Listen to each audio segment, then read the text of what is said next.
Cleveland. I'm so sorry. This is like my first time in 4 years forgetting to record. Oh, Major apologies. It'll be half of the session, and I'm sorry for the okay. interruption. Well, and then I think many of us are really aware that Sam Randazzo was given $4.3 million right before he became the chair of the PUCO. But it turns out that there was a period before then that First Energy gave money to Sam Randazzo to get an industrial group. There were two of them that he was lobbying for, a group of companies to drop their opposition to First Energy's plans.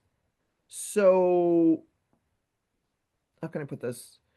I think we need to think about this as kind of ongoing corruption, but they're having these hearings. Mia, if you're willing to move to the next slide. One of the things that I really appreciate are the recommendations. And so I think I mentioned one of our last times that the last time we got together that Ashley Brown, former commissioner, actually urged shall we say penalties and refunds. $75 million and a $456 million refund. Also, in the beginning of August, the Ohio Consumer Council and the Ohio Manufacturers Association Energy Group filed briefs with the PUCO that called for First Energy to pay more than $500,000 for their regulatory violations. Um, I know there's a podcast here by WSU on First Energy, and Jane is recommending, and I do as well. I also, when you get the follow-up, you'll get the householder HB6 timeline, which also at this point includes, it's a little bit more expansive, but if you want to go and look at all of the things that happened with that scandal, I highly encourage us all to take a deep dive. And I just wanted to highlight that basically First Energy really wants very, very minimal punishment. Now, Janine, do you want to highlight the Ohio Consumer Council had a major win in what they call they call it SEAT, significant earnings. Janine, do you want to jump in? Yeah, the Ohio Consumers Council appealed a decision regarding regarding AES who had significantly excess earnings, and the commission said, "Well, that's okay. You can keep all that money." So, Consumers Council said, "Wait, no way." So it went up to the Ohio Supreme Court. The court issued a decision about a week ago and said, no, the utility does not get to keep significantly excess earnings. They have to refund the money back to customers, and they remanded it to the commission to do this. Now, the significantly excess earnings test was inserted by I don't want to get started because I can go on, but it was put into Senate Bill 221, and it allowed utilities to keep to if they're earning an excessive return, they get to keep it. It had to be a significantly excess return, which meant they were earning a return above 15%. Wouldn't you like to be a business with a return of that high? So this is a major win, and it will result in a refund, and is one way to try to rein in the utilities in a way that the commission didn't see fit to do. Janine, thank you. And so now, Michael Greenman, would you like to tell us about corporate personhood and HJR 54? Thank you so much. Thank you, Catherine, for allowing me to speak. I'm going to move away from Common Cause as an organization and perhaps move towards a common cause for everybody and everything in this country these days. Many of you, I'm sure all of you are aware that today we are facing an unprecedented threat to our democracy and to the integrity of our whole nation. We all know this. As a result of this situation, hundreds or perhaps thousands of nonprofits are separately fighting and demonstrating against dozens, if not hundreds, of repulsive issues all across the country: climate collapse, authoritarianism, income inequality, gerrymandering, gender repression, irreparable damage to the lives of thousands of undocumented immigrants, reproductive rights, gun safety, and many, many more. But here's a simple fact. None of these can be fully won while corporations have constitutional rights and unlimited money to buy unlimited political power. That is why Move to Amend, the organization I've been working with now for about 14 years, has proposed to Congress HJR 54, the We the People Amendment. And I believe this must come first. No issue will be fully solved until this one is. The root problem is that corporations have been considered people under the constitutions since Santa Clara versus Southern Pacific Railroad in 1886. Now, what happened here is that an inaccurate headnote to the Supreme Court decision stated with no basis, because it was not discussed in the case, that corporations enjoyed the same rights as persons.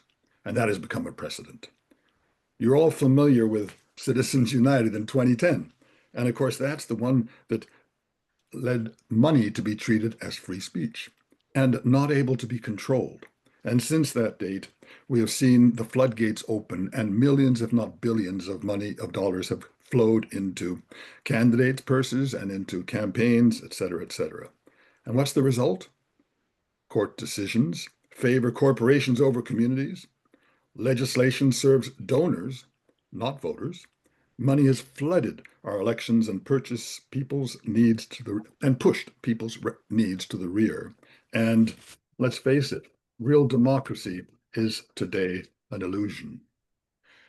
The solution that's proposed by Move to Amend is HJR 54, the We the People Amendment. And it declares that corporations are not people, very simple terms, and that money is not speech.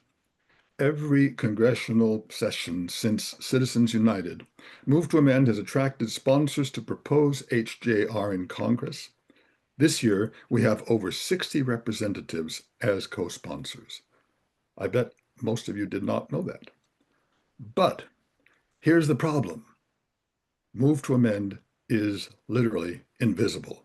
In spite of having over 560,000 registered supporters and over 100 religious institutions and communities, hundreds of communities that have approved resolutions, we have no major sponsors and are able to purchase minimal advertising. We're a nonprofit without any big sponsors. Several weeks ago, a Move to Amend board member attended as a representative to a meeting in Washington of many of the organizations that you know, certainly, in fact, Common Cause may well have been there. And he spoke about Move to Amend. A few people had heard of it, but hardly anyone knew our missions and goals. Once familiar, virtually all were supportive. So, what is our strategy? This amendment is not partisan, neither Democratic nor Republican. It's foundational, an action that would restore the power of the Constitution to represent all Americans. It would unite a majority of voters in a diverse movement to push for the amendment's passage. There's an urgent need, and this is the important point of what I want to say today, to identify possible spokespersons who are nationally recognized to spread the word, because we have no national mouthpiece. I've written letters to many of the leaders. Who gets to them? Who am I? I'm just a guy in Columbus working as part of a nonprofit organization that nobody knows about, aside from the 600,000 or whatever that do know about it. So HJR can and must be passed. Move to Amend has recently written to our supporters, asking them, you maybe, to identify people they know who are unimpeachable, unbeholden to money, and who, once fully informed of our challenges, will speak out loudly and often across the nation about this. And here's the secret. We can, and I hope will, be able to provide security to candidates who move to amend. It's around the country, district by district, a majority of voters want the amendment. Teams from each can go to DC and to their state legislators and tell them, we have a majority in our district supporting the amendment. If you move seriously ahead to support it, we have the numbers to assure your reelection. If you won't, we will support an opponent who will. This will lead passing the 28th Amendment to reverse our continuing descent into autocracy and disaster. The precedent in July 1971, we passed the 26th Amendment. Do you all remember that? Giving 18-year-olds the right to vote after a 4-month process led to ratification. How could that happen? Because it was clear to all of us that it was abhorrent for 18-year-olds to be killed in Vietnam having no right to vote. Surely the challenge facing us today is of equal significance and merit.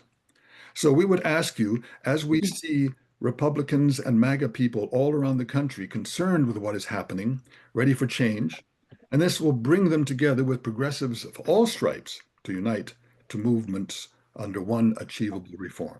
So we'd ask you and others to join us to bring visibility to the amendment that makes real democracy possible. If you personally know of such a possible spokesperson, please speak to him or her. Bring them on board, refer them to Move to Amend. One will certainly generate hundreds. And I'd like to conclude with the words of Maimonides, a 12th century Jewish scholar. And this is a statement that I have been believing in and used for about 20 years.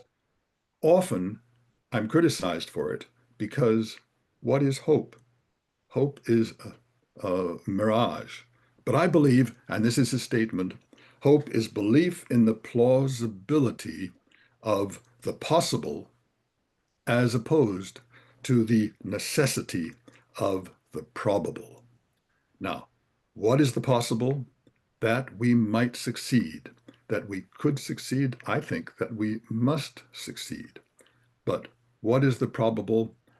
I hate to say it, but given our recent history and our inability, perhaps as a nation, to address what is really a common cause, the probability is probably business as usual. And then what? Thanks. I've left my email address, and you have Move to Amend's website if you're interested in knowing more. And I really appreciate, Catherine, your ability, you're allowing me to speak on this. You've got a wonderful group here, and I wish you all well with this project of yours. Well, thank you, Michael. I think we're talking about all things democracy, and thinking about corporations is obviously important, thinking about Citizens United. And a big thank you to Michael for joining us. And you'll get his contact information in the follow-up. And Kelly, you're ready. Yes. Hi, everyone. Thanks for joining this morning. Just to pivot quickly on a couple election updates, and really point out corporations and the damage that can be caused from them having the podium. We have in the news last week, I'm sure a lot of you read in multiple places that the White House wants to stop states from voting by mail and using voting machines. So Trump came out on social media last Monday and said, we need to just stop using the primary ways that folks vote in America. We I'm sure we were all shocked by this, but not surprised. And coincidentally, it coincided with the announcement that Newsmax was just forced to settle right before trial would begin for $67 million to Dominion. And so while we do know that the courts can play out over time, it does take a long time. And unfortunately, we need to look through a lens of probability of where we see action and why. So just something to scrutinize. We have not seen an executive order yet, but we do know that the previous executive order on elections from March is being heavily litigated on multiple fronts for illegality and all sorts of other issues, but something to keep our eyes on. Next slide. Thanks, Mia. We do have, thankfully, a lot of partners and fact checkers and nonprofits working to push back on claims. Obviously, we don't need to, tell this group, but we will just remind everyone. reaching out to your network or to your family or friends, or when it comes up in conversation, voting by mail is widely trusted throughout the country. It's, we see it play out in a lot of different ways across states because states ultimately have control over how they run their elections. But we know procedures are in place to ensure that the process is safe and secure. We also know that almost every American who votes, does it with a verifiable paper trail. Our state now requires audits in every election, after every election, and we have a state board of systems examiners that certify the machines that that allow each county to move forward with reliable machines in a sensible way. We also know that election equipment is not connected to the internet. We shouldn't have to restate some of these obvious facts, but we continue to do that. And so we did include resources from States United Democracy Center, from the Brennan Center, from Verified Voting that you'll have in the follow-up and in the link stock so that you can share good, reliable information about how election administration takes place. Next slide. Here in Ohio, we have a few updates. As you also may have heard, the Federal Department of Justice has reached out to multiple states requiring them to turn over their voter rolls. Secretary LaRose did say, the DOJ is welcome to ours because they are posted online. And so we did appreciate that response and the transparency that comes with voter rolls being available to everyone, including those from the federal government if they want it. We also wanted to remind everyone that there is a primary coming up on September 9th in Cuyahoga County. There is also a new boards of elections location there, and we have 6 cities voting. We also know that there's voter roll maintenance happening. The Secretary of State has released the last readiness report, the most recent readiness report. So we encourage you to check that data, share that resource, and encourage people that to check their registration status. The last plug is for, of course, as we build up toward November, poll workers. Counties always need good, reliable folks that will help work the polls from both parties, and we encourage everyone to sign up for that as you're able to. Thanks. I think that might be it. Thank you, Kelly. So we wanted to let you know about it. The legislature, the Ohio House and Senate are coming back, and there's a number of bills that came up last session that will probably come up again in the fall, and we'll let you know when they come up. But just kind of to let you know stuff that's on the radar. We were looking at this bill HB 314, and we wanted to put it in context of something that already passed. So public records law, is really important so that we have some access to see what's going on and, how they're talking to each other about bills and how things kind of came about. And unfortunately, in the Ohio budget this year, already passed, already law, were these setbacks for public records access, exempting personal notes, allowing legislators to shield all their communication during a legislative session. So we had that kind of blow to public records. And now we have another one that's coming up on the horizon. It's House Bill 314, and it basically limits requests. And the thing that's really disappointing about this is that it has both a Democratic and Republican sponsor. Sharon Ray is the Republican sponsor, and Danny Isaacson, who's the new head minority leader in the Ohio House, is the sponsor on the Democratic side. So if any of you have him as your representative, please get in touch with him and say this is a bad idea. Public records are really important for us to have access. And we're already seeing this chipped away at more and more. And so we're really going to put up a fight against HB 314, and we hope that it does not, progress any further. So far, it's just been referred to committee. It hasn't had any hearings, but we wanted to let you know about that. And now Catherine is going to talk about the People's Promise. So, one of the things that we all know is there's a lot happening in federal government, but it's really important to remember the things that we care about. You know, the focus, the People's Promise is this focus on, hey, we want a government that works for everybody, we want an economy that works for us, and, equal rights and opportunity for all. One of the things that I'm going to encourage you all to do is, send a letter. Also, there are opportunities to join phone banks on Tuesdays and Thursdays. And so they're different issues. But if you're somebody who likes to talk to people and have good conversations, this is, a phone bank can be a little bit scary at first, but I highly encourage you to to consider it.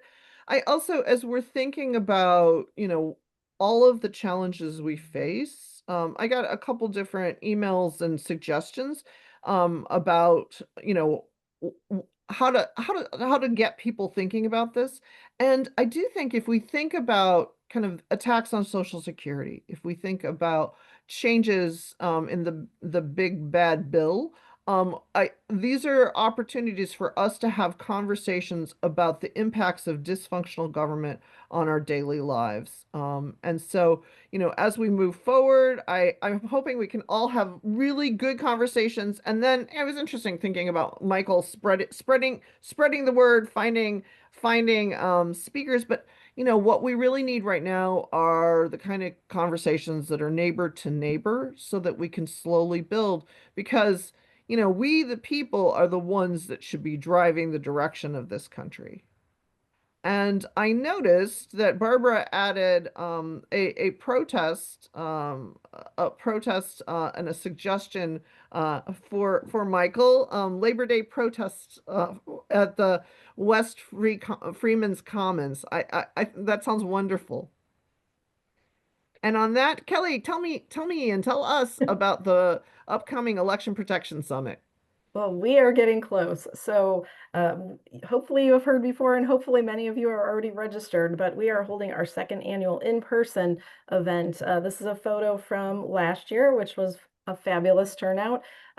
We have our Election Protection Summit on September 20th here in Columbus at the league offices. 10 to 3, so it is an all-day event. We're hopeful to, build community again, get to see everyone in person. We're going to learn from election officials. We will have the mechanics of voting being facilitated by verified voting, and we'll have a panel of local election officials who can help answer some of our questions and tell us some of the changes that they've seen recently. There will be free lunch. It was a fantastic lunch last year, and we're looking to repeat that. Fun swag. We hope everybody is able to come. Last year we had over 100 people from 19 different counties, which was great. And I'll drop the link in, but appreciate you registering if you're able to join us. Thanks. Thank you, Kelly. And so September, the end of September, and mid and end of September is going to be very busy here in Columbus. And we hope that, those of you who are from out of town can come and join us for our 3 events in September that we're talking about: the Fair Maps Day, the EP Summit, and this is a new thing that we're starting at Common Cause Ohio. We are going to start a monthly State House crew, a State House visit, where we invite you to come and join us to become more familiar with what happens at the Ohio State House and to kind of learn about it and to participate. So we're getting this off the ground on September 30th at noon. We're going to take a tour with DJ Burns, who is also known as the Rooster. And for those of you who don't know the Rooster, he is a strange and wonderful dude who puts together a very irreverent daily blog about what happens at the State House. He's irreverent, he's quirky, he's different, but he's immensely knowledgeable about really the nitty gritty of what goes on at the State House, the corruption, the craziness, the back and forth. And Catherine and I took a tour with him. He offers free tours to anyone who is a subscriber of his blog, to his blog. And he's very knowledgeable about the history of the State House, and it's quite an interesting tour. And so we have set up a date with him, Tuesday, September 30th at noon. And we hope that you guys will be able to join us. And, he takes us around the different sides and tells us, historically different aspects of this painting and this room and how it works, but also some kind of behind the scenes information. And we think it should be really interesting. And then in future months, we may convene to go to a hearing or to go to, watch a floor session, or to even do office visits to our House members or senators. And, so join us on the 30th just to get this kicked off and, see how things work behind the scenes. So looking forward to seeing you then. And I think that's it. We just have some upcoming events to tell you about. As usual, we have these every other Friday calls that we do that are at noon, where we go through all things voting rights. Our huddle, Fair Districts huddle, is the 10th. We have a screening of the Dark Money Game in Cleveland Heights. Catherine is going to lead the discussion. Fair Maps Day, we've told you about. The in-person election protection, we've told you about. Screening of Lily, followed by a discussion on the 24th. Our next coffee is on the 25th, and our State House tour is on the 30th. Catherine and Kelly, what else? What else do we need to say? Well, I appreciate when folks send not just questions before we do coffee with Common Cause, but they also send upcoming events. So the screening of Lily is about Lily Ledbetter. And that was one that I didn't know about, but one of you sent me information about it, so I appreciate it. And I just wanted to say thank you to everybody. I think this was jam-packed with lots and lots of different things to talk about. And so if you have suggestions for next time, please let us know, because we like to cover the things that you're interested in and want to have more information about. We will send a follow-up. I'm very sorry about the recording. It'll be half the recording, but there'll be slides, so you'll see the slides. So, all righty. Thanks, everybody. Well, thank you, everybody. Have a great day. Nice Be to see you. well. Let's go fight for democracy. Yes. Bye, everybody. Thank you.